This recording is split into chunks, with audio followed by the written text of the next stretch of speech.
I decided that I wanted to put myself in a context that was completely foreign to me, which was Skid Row.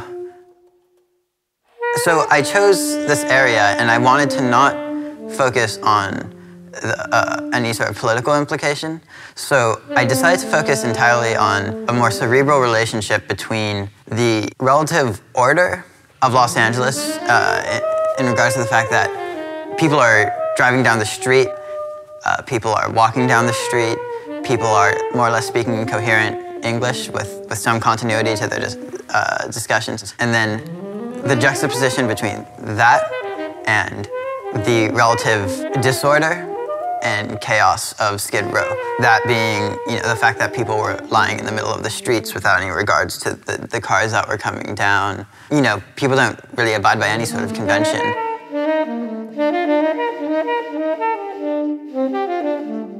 I traveled to Skid Row one day before a session from Disney Hall, and there's a very distinct 2-block period where it's entirely desolate and there's absolutely no human activity.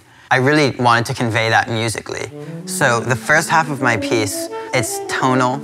There's going to be a very distinct interruption of what had been going on before. And then afterwards, it's also something which is rigidly changing, but it's not conforming to any sort of conventional tonal scheme.